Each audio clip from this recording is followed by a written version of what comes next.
Vamos falar sobre um tema que está começando agora, eu não vou dizer que está começando, mas vai pegar um impulso, na minha visão, um pouco mais forte daqui para frente, que é a medicina hiperbárica, principalmente focando em algo que para a gente, dentro da cirurgia vascular, é muito delicado, que é a questão do pé diabético. Só para introduzir o tema, nós temos aproximadamente entre 14,5 milhões de diabéticos no Brasil hoje em dia. Metade desse pessoal simplesmente não sabe que tem diabetes e acaba evoluindo para aquele quadro que nós conhecemos tão bem. O craque aqui hoje na mesa é o Dr. Fabrício Valandri, ele é o presidente da Sociedade Brasileira de Medicina Hiperbárica, não é isso? E ele tem uma grande experiência com isso. Eu estou aqui mais como um convidado para apresentá-lo.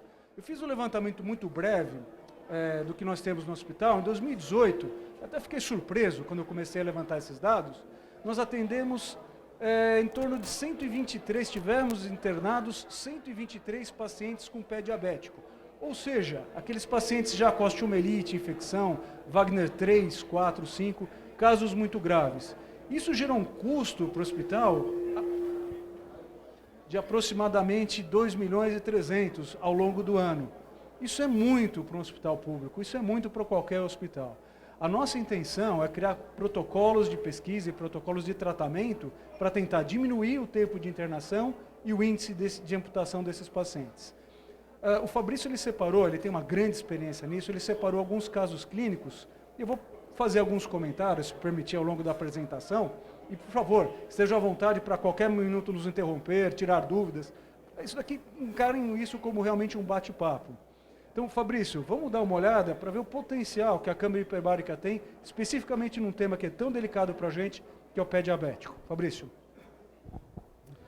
Obrigado, Marcelo. Obrigado, Igor também. Obrigado ao convite da organização do evento. A Sociedade Brasileira de Medicina Hiperbárica tem um papel de consolidação da parte técnico-científica, né?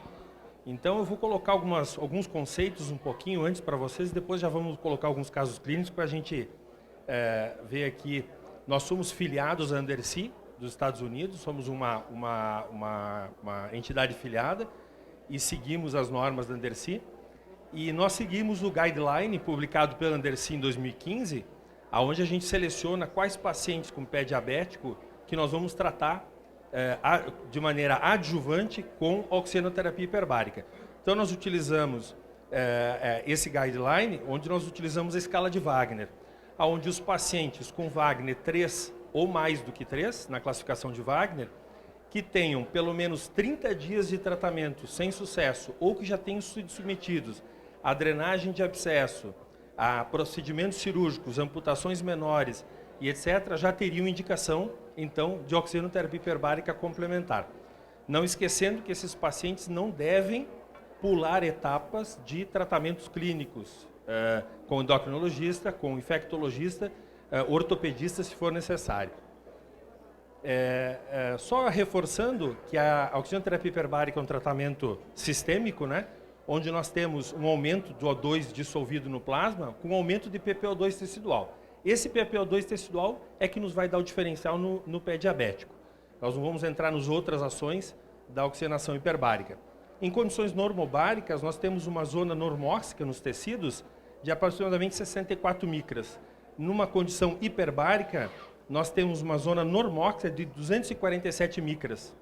Então, com isso, nós atingimos uma área muito maior com a microcirculação que o paciente tem. Logicamente que a macrocirculação tem que ser revisada desse paciente, tem que ser feito o diagnóstico e ele tem que ser revascularizado quando indicado. E a gente sabe que as falhas terapêuticas, hoje pelos trabalhos que nós temos acesso, a falha terapêutica é maior com pressões mais baixas, então a pressão adequada de tratamento é importante, e a taxa de cura, principalmente para pacientes com pé diabético, é maior acima de 20 sessões.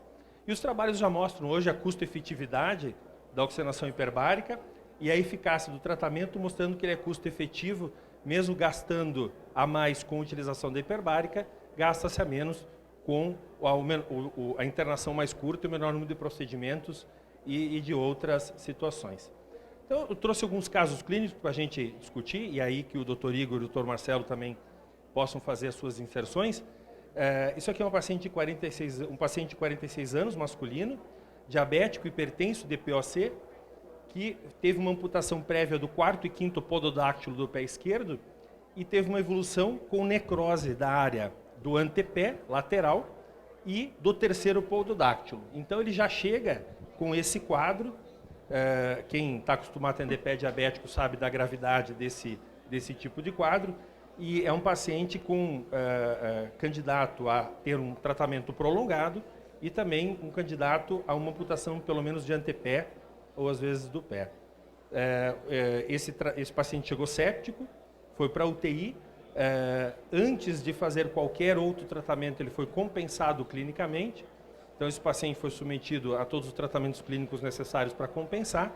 Depois que ele estava compensado, ele foi submetido a 20 sessões de hiperbárica, foi submetido a angioplastia e desbridamento da lesão. Ele teve que ser corrigido a parte circulatória desse membro inferior. E depois, na evolução, houve a possibilidade de reaproximar os bordos. Então, aqui, depois da compensação clínica e o desbridamento dele, já submetido a 20 sessões de hiperbárica, houve reaproximação dos bordos, quando já havia um tecido viável com granulação e tecido adequado, e, no final, submetido a mais 12 sessões de hiperbárica após a reaproximação dos bordos. Esse é o nosso caso número 1. Alguém quer... Dr. Eliud, quer fazer um comentário? Dr. Eliud, ele tem um serviço no Espírito Santo que está tendo muito sucesso aí no tratamento de pés diabéticos. Obrigado, Marcelo.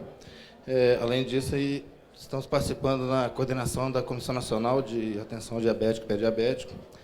E eu teria alguns comentários a fazer. Claro. Primeiro, a classificação de Wagner.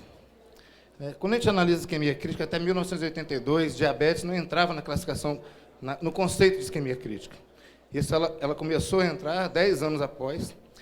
E a classificação de Wagner ela entra muito no quadro de evolução até necrose, mas não entra no quadro infeccioso. Aí já entraria a classificação de PEDS. E já temos uma nova classificação que soma isso tudo, que é a classificação Wi-Fi. Então, eu acho que a sociedade hiperbárica já teria essa, não obrigação, mas já atentar para esse novo modelo de classificação. Por quê? Porque a classificação do Wi-Fi, ao contrário da de Wagner e da de PEDS, ela não dita nem o fator de uma intervenção positiva para evitar a amputação e também o prognóstico negativo na necessidade de você intervir e você não evitar uma amputação e aquela intervenção sua ter sido desnecessária. Então, acho que a primeira crítica positiva seria evoluir para a classificação de Wi-Fi, porque você vai pegar a ferida, a isquemia e a infecção associada, que é onde exatamente a hiperbárica vai ter o seu melhor efeito, desde que aquele tecido esteja com uma boa vitalidade circulatória. Perfeito. Seria basicamente essa. Obrigado pela intervenção, Tolídio. Vou aproveitar a oportunidade para justificar por que não usamos Wi-Fi. Não há publicações ainda baseadas na classificação de Wi-Fi. Isso, para hiperbárica. Então, o uso da hiperbárica baseado em Wi-Fi não está publicado ainda. Nós estamos trabalhando nisso, inclusive é uma das ideias dentro desse serviço do Hospital São Paulo, da Unifesp, é trabalhar em cima de adaptar a uma realidade mais atual e fazer essas publicações, tentando puxar cientificamente para uma situação mais atual e não uma situação que retrata o passado e não o presente. Claro. Isso, perfeito. A colocação foi boa, Eliud. Na verdade, a gente já está pensando nisso daí, já tem várias publicações protocoladas, já utilizando o Wi-Fi, mas é muito novo ainda, né? Ainda não deu tempo. Os trabalhos que a gente vai começar na universidade já está usando o Wi-Fi. E provavelmente é uma tendência, né? Uma classificação que, para a gente que é vascular, ela é mais dentro da nossa realidade. Em relação ao caso aí, a indicação hiperbárica, né? O conceito científico do que a gente precisa de mais publicação. Eu sou uma pessoa que eu acredito muito na terapia hiperbárica, eu gosto muito. Não é uma questão de fé, porque eu sou um cientista, eu procuro dados, eu procuro ver, mas é uma questão observacional, de como os resultados do pé diabético, da infecção grave, da faceite, respondem absurdamente bom à terapia hiperbárica. Só que não é é o único tratamento disponível. Então tem que tomar o maior cuidado com isso, porque ter a noção de que ela é um adjuvante, um excelente adjuvante, né? Se eu tiver um caso lá no Einstein, com ferida grave pé diabético, eu gostaria que o meu paciente tivesse a terapia hiperbárica junto com tudo mais que a gente precisa fazer, entendeu? Só queria deixar essa minha opinião aqui e parabéns pelo caso. O filtro de cuidar com a superindicação e da subutilização do método para tratamento. Perfeito. Paciente 43 anos, feminina. Essa paciente estava dando banho numa criança, no box do banheiro, e rebentou a porta de vidro. E para não machucar a criança, ela saiu pisando no vidro que estava no chão. A história dela era essa, mas ela foi negligente com a própria situação do pé. Era diabética, ficou pipocando em pronto atendimento para resolver o problema dela e já chegou com lesões extensas, com necrose, infecção, cronicidade, e ela apresentava esse quadro já quando chega, já com debridamento, com todas as necroses, infecções que ela apresentou. Quando ela chegou, ela já chega com história de já ter sido submetida a uma angioplastia e de estar corrigido. Ela foi revisada pela equipe da vascular, que realmente disse que não havia necessidade de uma nova intervenção da vascular. Ela já tinha sofrido múltiplos desbridamentos e apresentava esse quadro na chegada. Isso é o quadro quando ela chega ao serviço, né? Então foi mantido o tratamento clínico adequado para essa paciente, usados curativos adequados e colocado como adjuvante o curativo adequado e a oxigenação hiperbárica. É um caso difícil, a gente sabe o que é um caso assim para um paciente diabético. Depois começamos, então, na primeira sessão, o quadro era esse. Nós não temos a documentação fotográfica da evolução, eu tenho só o final dela. E ela não precisou fazer enxerto e nem nenhum tipo de procedimento cirúrgico para a cicatrização, e conseguimos a cicatrização para a segunda intenção, após utilização de 30 sessões de hiperbárica, houve a granulação e depois acompanhamento com curativos adequados a nível ambulatorial. Então, essa paciente também é um paciente que chega já num quadro descompensado, do ponto de vista clínico, quanto do ponto de vista de cicatrização, e uma paciente realmente que a gente tem que usar tudo que tem disponível para tratá-la do ponto de vista de meios terapêuticos, né? Queria fazer duas considerações nesse caso que eu achei muito interessante. A primeira delas é que é uma paciente que já não tem um déficit circulatório, pelo menos macrocirculatório. É uma paciente que tinha uma perfusão boa, e essa a gente sabe que é a melhor indicação para a indicação de hiperbárica. O paciente que já é bem perfundido e ele precisa de algo a mais para cicatrizar. Isso daí, nem sei, se a gente fosse classificar no Wagner, pelo menos seria um Wagner 4, já pega ali o retropé. É um caso que tem mais de 50% de chance de amputação. Tá? E o que me chamou a atenção é que, olha como diminuiu aquele pé, como diminuiu o inchaço e não precisou de um retalho. A primeira imagem que eu vi, eu falei, aquilo não vai fechar nunca, mas consegue fechar. Talvez... por isso que eu falei que aquele seu slide da penetração de oxigênio no tecido é tão interessante. Num tecido infectado, isquêmico, você tem todo um infiltrado entre os capilares, o paciente pode não ser macroangiopata, mas ele é macroangiopata. Todo diabético é. Então, você aumentar a área de perfusão por oxigênio, talvez tenha sido o fator determinante nesse caso. Então, acho que esse daí é um bom exemplo de como a hiperbárica pode ajudar os nossos pacientes. A terapia PO2 tecidual, né? Professor Fausto. Professor Fausto Miranda. Não, eu acho que nesse caso tem que levar em consideração também, já foi feita a angioplastia no sentido de restaurar fluxo para... Essa angioplastia foi feita depois que ela machucou o pé ou foi antes? Depois que ela machucou o pé, antes de começar a hiperbárica. Antes de começar a hiperbárica. Isso é importante. E fora isso, tem aquele item que está ali, o múltiplo debridamento, porque aqui a gente mostrou aquela lesão enorme do pé, e o pé sarado, aí parece que foi um milagre. Não, Até lá, esses múltiplos debridamentos é a coisa mais importante. É onde você vai tirar as lojas do tecido desvitalizado para propiciar que a câmara hiperbárica produza o seu efeito. Isso é o básico disso tudo. Tem uma outra tecnologia que eu adoro nessas feridas complexas, que é a matriz dérmica. Eu acho que ajuda muito, porque cria um arcabouço ali para as células se desenvolverem, para você facilitar até enxertia de pele. Então a gente já teve caso de planta do pé, que o paciente está andando e não tem ferida, entendeu? Então eu acho que é uma coisa muito boa para pensar na associação também.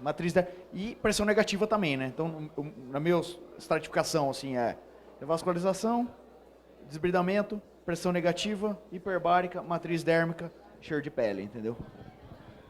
Ô Fabrício, outra coisa, aqui, quando você tem o curativo negativo e for para a hiperbárica, você tem que tirar o curativo todo? Não precisa. Manter o curativo, Não. né? A recomendação do fabricante é que o paciente não fique mais do que 2 horas desconectado do equipamento. Então, nós desconectamos na entrada da câmara, na hora que o paciente vai entrar, o paciente faz a sessão de câmara e conecta ao equipamento de pressão negativa imediatamente quando sai da câmara hiperbárica. Em torno de entre 90 a 120 minutos. Esqueci o nome do autor agora, inclusive, até parar a pressão negativa já é algo interrogado. Porque você tem sistema de pressão negativa que ela mantém o curativo em pressão negativa, não vou citar aqui o nome da fábrica, mas você tira, desconecta o sistema eletrônico, ela fica mantendo por 90 minutos, exatamente para você fazer o tempo hábil da hiperbárica. Perfeito. Tá, perfeito. Não vou citar aqui, não é o objetivo disso, mas já existe esse dispositivo em que você desliga, tem uma válvula, tipo válvula de pneu, você desliga, desconecta do sistema eletrônico e ela fica em pressão negativa de 80 até finalizar a hiperbárica e aí você reconecta o sistema. Perfeito. O nosso próximo caso aqui vai suprir 2 situações. Uma da pressão negativa e outra que aí é um caso que a gente começou desde o início. Não é um caso que pegamos no meio, né? Tá. Então, o paciente 30 anos, masculino, diabético, teve uma lesão lateral do pé direito, apresentou mal-estar, febre geral, secreção, e ele chega inicialmente já com esse tipo de lesão, né? A lesão lateral com necrose, grave comprometimento de partes moles, e aí imediatamente vai ter que corrigir, vai ter que fazer o desbridamento, que o doutor Fausto comentou. Esse era hemoglobina glicada de 8, ele chegou, fluxo monofásico ao Doppler, em artérias infrapatelares à direita, e a ressonância já mostrava sinais de osteomielite. Esse paciente foi submetido à revascularização, ele foi avaliado pela vascular, eu não vou entrar nesse detalhe, mas a imagem antes e depois da revascularização, fez angioplastia assim que estabilizado, utilização de antibiótico adequado, e aí, desbridamentos cirúrgicos, até esse a gente sabe quantos foram, porque o outro a gente não tinha controle do caso, foram 6 eventos, né? E curativo por pressão negativa associado nesse caso aqui. Nós utilizamos o curativo por pressão negativa associado aos desbridamentos e a hiperbárica até 20 sessões. Quando apresentava esse quadro, nós, nesse momento, paramos com a pressão negativa e complementamos com oxigenação hiperbárica até granular. Granulou, enxertou, enxerto de pele parcial e cicatrização total. Utilizamos mais 10 sessões ao final de hiperbárica depois de feito o enxerto. Isso teve toda a sequência do que nós estamos falando, né? É que às vezes o caso não chega no início, ele chega no meio do caminho, ou um paciente perdido que fica constante em pronto atendimento, faz alguns desbridamentos, né? E chega uma parte só da história e a documentação do que é. Fabrício, tem mais uns minutinhos? Tem? Tem mais um caso. Aproveitar de forma muito prática para as pessoas que aqui estão na plateia. Eu sei que nós ainda não temos cobertura no SUS para hiperbárica, mas isso já existe na saúde suplementar. Sim. Tá? Rapidamente, quais são as principais indicações para oxigenoterapia hiperbárica, de forma geral? E uma pergunta, como um de nós, vasculares, indica o tratamento com hiperbárica? Já pede direto às 20 sessões, pede 10 sessões, uma reavaliação? Como, de forma geral, isso é feito? A ANS hoje regulamenta com diretrizes de utilização. Então, nós temos o pé diabético, tem diretrizes de utilização já bem claras na ANS, na publicação. Normalmente, os convênios exigem que você faça solicitação de 10 em 10. Então, faz solicitação de 10, reavalia, vê a necessidade e complementa a solicitação se necessário. Normalmente, pé diabético é uma lesão que responde rápido. Então, dificilmente você chega a 40 sessões, como foi esse caso mais grave. Você faz entre 20 e 25 sessões, associando o curativo adequado, pressão negativa, tudo que tiver que ser utilizado, você consegue uma granulação e aí enxertia. As deiscências de ferida operatória, tanto vasculares quanto de cirurgia plástica, que hoje que a gente utiliza muito, os pacientes de oncologia, por lesões por radioterapia, tanto a deiscência de ferida operatória de pacientes oncológicos, quanto a retite actínica, cistite actínica e a osteoradionecrose. Hoje tem publicações que mostram, na retite actínica, se você começar a utilizar a OHB, a oxigenoterapia hiperbárica, até 6 meses após o início dos sintomas, você aumenta em muito a possibilidade de resolutividade total da parte sintomática do paciente e a recuperação da mucosa intestinal, né? Então, para dar exemplo... Úlcera venosa, alguma indicação? É mais restrito porque você tem que corrigir o problema venoso do paciente. Você melhora a PPO2 tecidual na úlcera venosa? Melhora. Você melhora a resposta cicatricial? Melhora. Mas, ao mesmo, muito semelhante ao pé diabético, usar hiperbárica e não fazer mais nada, você não vai resolver a úlcera venosa, né? Então, você tem que tratar a causa da úlcera venosa e numa úlcera venosa extensa, por exemplo, que não é o foco aqui hoje, mas eu tenho pacientes assim, aquelas que a úlcera venosa começa no joelho e termina no tornozelo, né? Então, você utiliza para melhorar a granulação, faz enxertos de pele, usa curativo adequado e corrige as alterações de retorno venoso. Uma boa indicação, não é uma indicação absoluta. Não. E aí eu vejo algum erro em alguns serviços de colocar 100, 150 sessões, às vezes, no paciente hiperbárico com uma úlcera venosa e pouco resultado ter. A reagudização de uma úlcera, ou seja, um debridamento dessa úlcera, torná-la aguda novamente, aí sim ela tem uma boa função hiperbárica, com certeza. Agora, Perfeito. na úlcera crônica, sem abordagem do refluxo ou da controle da hipertensão venosa, eu não vejo indicação alguma. Agora, quando você faz uma úlcera com bastante fibrose ao redor, que você precisa fazer uma ulcerectomia, aí sim, no pós-operatório imediato, a hiperbárica teria uma boa indicação. Atualmente, os guidelines, os protocolos que nós estamos utilizando, já suprem essa situação de fazer muitas sessões para um paciente que está superindicado ou manejado de forma não correta, né? Então, o uso de guidelines e protocolos deve corrigir isso.